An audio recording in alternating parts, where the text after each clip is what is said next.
মুসলমানরা যদি ঐক্যবদ্ধ হয়ে বলে বাংলার জমিনে আর কোনো সংবিধান দেখতে চাই না, আমরা একটা সংবিধান দেখতে চাই, তা হলো কোরআন সুন্নাহ। সে যে দলই আসুক না কেন, বিএনপি ক্ষমতায় আসলে এই কোরআন সুন্নাহর আলোকে দেশ পরিচালনা করবে, জাতীয় পার্টি আসলে এই কোরআন সুন্নাহর আলোকে দেশ পরিচালনা করবে। আওয়ামী লীগ চলে গেছে, আবার যদি আওয়ামী লীগ আসে তারাও বাধ্য হবে এই কোরআন সুন্নাহ অনুযায়ী দেশ পরিচালনা করতে। কিন্তু ওরা চায় না। কেন চায় না আমরা ভালো করে জানি। বিগত সাল থেকে আমরা শিক্ষা পেয়েছি, হাজার হাজার কোটি টাকা দুর্নীতি করে নিয়ে গেছে, আর এক দল প্রস্তুত আছে ওরাও সংসদে যাবে, ওরাও দুর্নীতি করবে।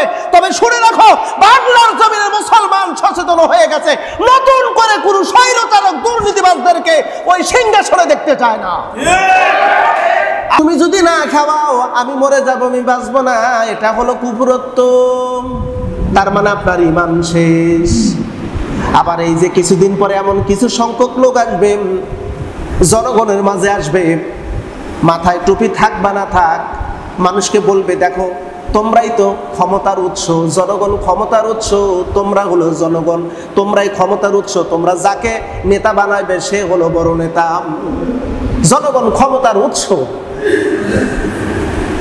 বলে না, এরকম কথা বলে না, বলে কিন্তু। তো জনগণ ক্ষমতার উৎস এই কথাটা বলছে, ও ব্যক্তি কুফরত্ব করলো, আর যারা বিশ্বাস করলো তারাও কুফরত্ব করলো। তার মানে দেখা যাচ্ছে আমার দেশে 90% মানুষ হলো ঈমান হারাম, 90% মানুষ ঈমান হারাম। অথচ আল্লাহ পাক রব্বুল আলামিন বলেন, ও দুনিয়ার মানুষেরা সমস্ত ক্ষমতার মালিক আল্লাহ। জোরে বলুন, সমস্ত ক্ষমতার মালিক কে? ইন্নাল কুওয়াতা লিল্লাহি জামিআ, সমস্ত ক্ষমতার মালিক হলেন আমার আল্লাহ।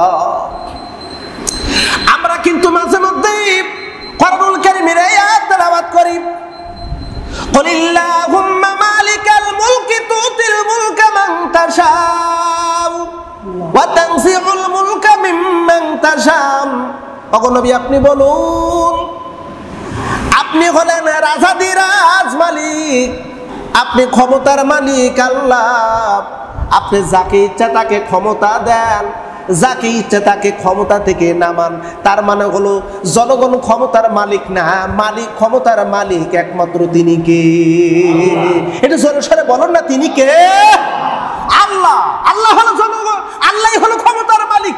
আমরা বলতেছি জনগণ হলো ক্ষমতার উৎস। তার মানে আপনি কুফরত্ব করলেন, আপনার ঈমান নাই। ঈমান 10 কারণে নষ্ট হয়ে যায়, এর মধ্যে 1 নাম্বার হলো কুফরত্ব। কুফরত্ব অপ্রিয় বন্ধু, কুফরত্বের ব্যাখ্যা যদি বলতে চাই, লম্বা চওড়া ব্যাখ্যা। আমরা ওখানে হামেশা কুফরত্ব করে চলি। এই কুফরত্ব থেকে যতক্ষণ না পর্যন্ত ফিরবো আর আমরা ঈমান নতুন করে যদি না আনয়ন করি, তাহলে আমাদের এই রোজা, আমাদের এই নামাজ, হজ, যাকাত, পর্দা প্রশিতা, দান, সদকা কিছুই গ্রহণ হবে না। এখন ঈমান চলে গেছে, কখন আপনি টের পান নাই। কিন্তু আপনি রোজা রাখতেছেন, হজ করতেছেন, যাকাত দিচ্ছেন, আপনার ঈমান নাই, আপনি জানেন না, এগুলো সব আমল করতেছেন। মানে ঈমান ছাড়া আমল, ঈমান ছাড়া আমল আল্লাহর দপ্তরে কবুল হবে না। এ কথাটা আমি ইতিপূর্বে এমন ভাবে ব্যাখ্যা দিয়েছিলাম যে আপনার কাছে কোটি টাকা আছে, এখন আপনি ব্যাংকে রাখবেন, চলে গেলেন তারাশে, উল্লাপাড়া চলে গেলেন, যে কোনো একটা ব্যাংকে ঢুকলেন, ঢোকার পরে এবার ম্যানেজারকে বলতেছেন, ক্যাশিয়ার সাহেবকে বলতেছেন, ক্যাশিয়ার সাহেব আমার 1 কোটি টাকা আমি ব্যাংকে রাখতে চাই। ক্যাশিয়ার সাহেব বলতেছে, জনাব আপনার অ্যাকাউন্ট নাম্বারটা বলেন। বলতেছে আমার তো অ্যাকাউন্ট নেই, আমার তো অ্যাকাউন্ট নাম্বার নেই। বলে অ্যাকাউন্ট নাম্বার ছাড়া আপনার 1 কোটি কেন 10 কোটি টাকা হলেও রাখা সম্ভব নয়। যদি আপনার অ্যাকাউন্ট থাকতো সেখানে 5 টাকা, 10 টাকা, 100 টাকা হলেও রাখা যেত। ঈমান হলো মূল অ্যাকাউন্ট। জোরে বলুন, ঈমান কি? এটা জোরে সোরে বলতে হবে, ঈমান কি?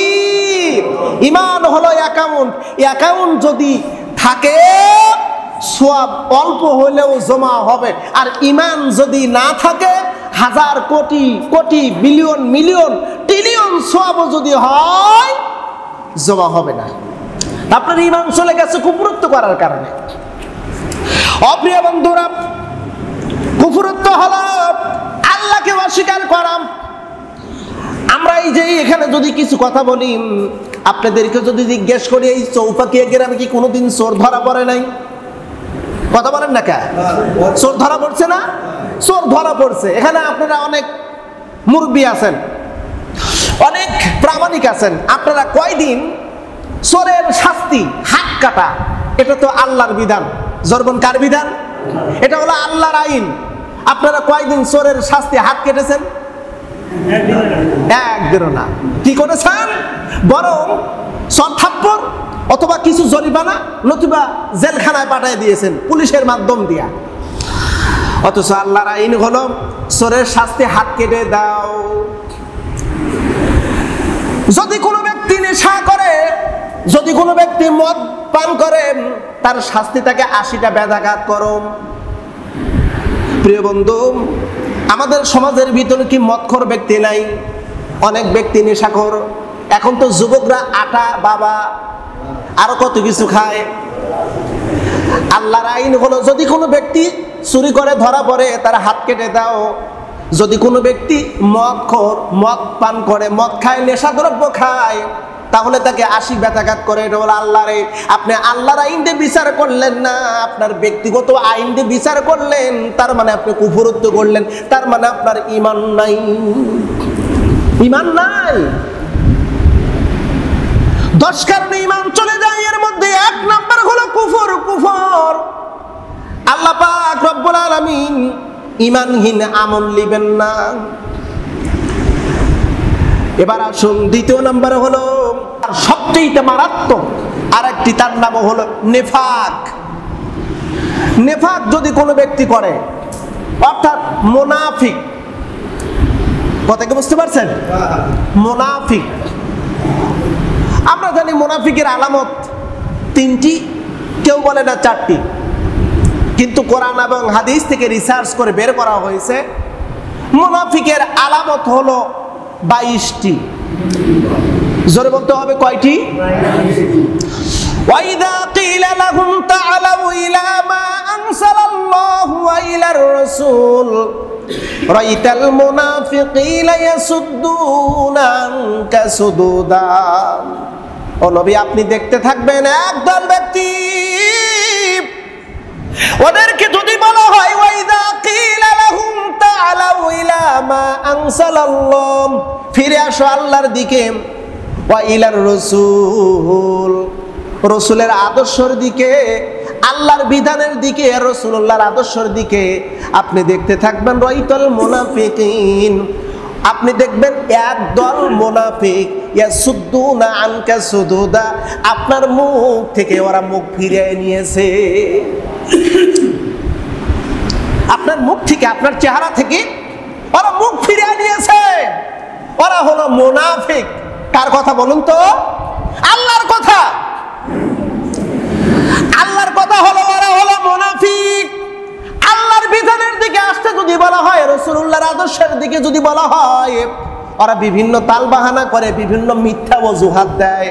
আমরা দেখতে পাচ্ছি, আমরা দেখতে পাই, নাম বললে অনেকেই রাগ করে, মন খারাপ করে, কিন্তু ওরা জানে না ওরা কখন যে ঈমান হারা হয়ে গেছে। কেন? ওদের ভিতরে নেফাকত্ব ঢুকে গেছে। আল্লাহর দিকে আসার কথা বললে, রাসূলুল্লাহর আসার কথা, রাসূলুল্লাহর আদর্শের দিকে আসার কথা বললেই ওরা নানান প্রকারের অজুহাত দেয়।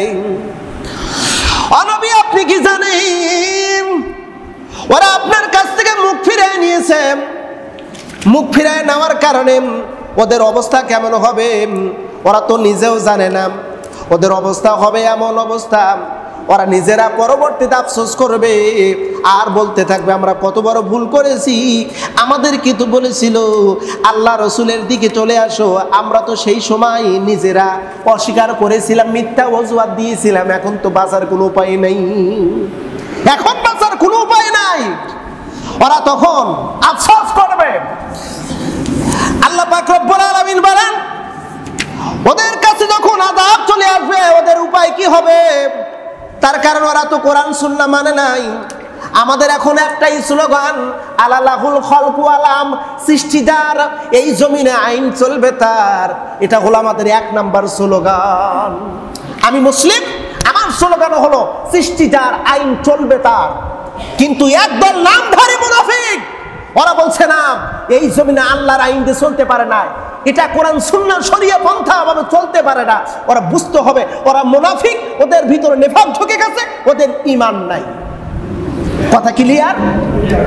যারা আল্লাহর আইনের বিরোধিতা করবে ওরা মুনাফিক।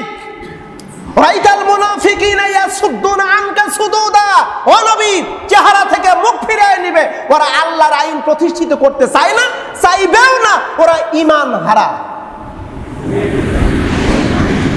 যদি জানতে চান সূরা নিসা খুলে দেখুন, আল্লাহ পাক রব্বুল আলামিন পরিষ্কার ভাবে উল্লেখ করে দিয়েছেন।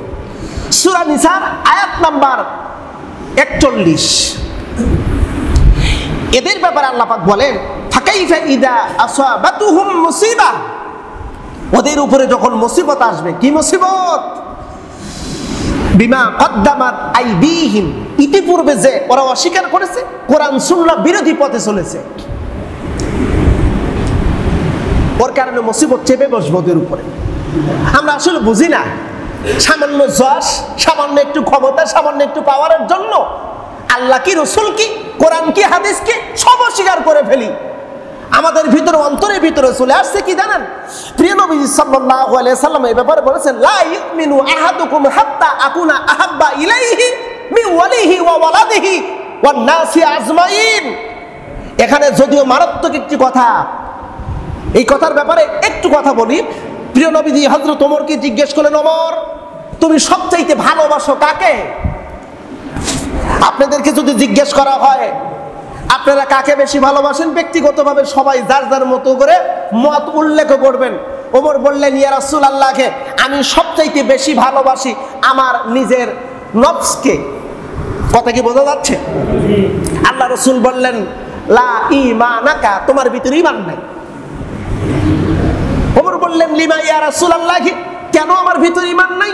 রাসূল বললেন, লা ইউমিনুনা আহাদুকুম হাত্তা আকুনা আহাব্বা ইলাইহি, কোন ব্যক্তি ঈমানদার না আহাব্বা ইলাইহি, ওইগুলোর চাইতে যতক্ষণ না পর্যন্ত আমাকে বেশি গুরুত্ব না দেয়, আমাকে বেশি ভালো না বাসে, মি ওয়ালিহি ওয়া ওয়ালাদিহি ওয়ান নাসি আজমাইন, তার ব্যক্তিত্ব, তার আহল পরিবার, তার দল নীতি, তার আদর্শ, তার সমস্ত মানুষের চাইতে আমি রাসূলকে যতক্ষণ না পর্যন্ত বেশি গুরুত্ব দিয়ে ভালো না বাসবে ততক্ষণ পর্যন্ত ঈমানদার না।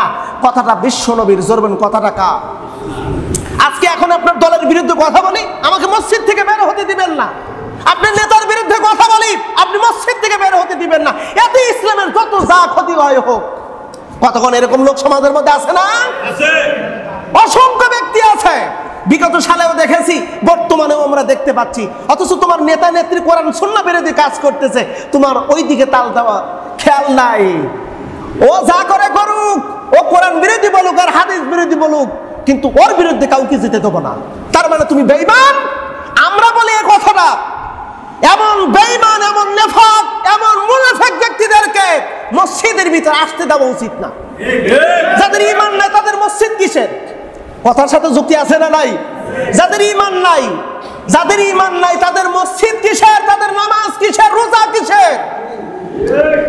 তোমার কাছে যদি তোমার নেতা নেত্রী যদি সম্মান মর্যাদা ইসলামের চাইতে, রাসূলুল্লাহর চাইতে, কোরআন সুন্নাহর চাইতে যদি বেশি হয়, তাহলে ছেড়ে দাও এই মসজিদ, ছেড়ে দাও তোমার নামের পূর্বের মুহাম্মদ, ছেড়ে দাও তুমি ইসলামের নামের নামধারী, লেবাসধারী মুনাফিকের তো তুমি বের হয়ে যাও। তোমার মতন মুনাফিকের দ্বারা ইসলামের তেরেনা উপকার হবে না। দুঃখের সাথে বলতে হয়, এই জমিন আজকে যদি বলেন, আজকে যদি গোটা বাংলার মুসলমানরা যদি ঐক্যবদ্ধ হয়ে বলে বাংলার জমিনে আর কোনো সংবিধান দেখতে চাই না, আমরা একটা সংবিধান দেখতে চাই, তাহলে কোরআন সুন্নাহ। সে যে দলই আসুক না কেন, বিএনপি ক্ষমতায় আসলে এই কোরআন সুন্নাহর আলোকে দেশ পরিচালনা করবে, জাতীয় পার্টি আসলে এই কোরআন সুন্নাহর আলোকে দেশ পরিচালনা করবে।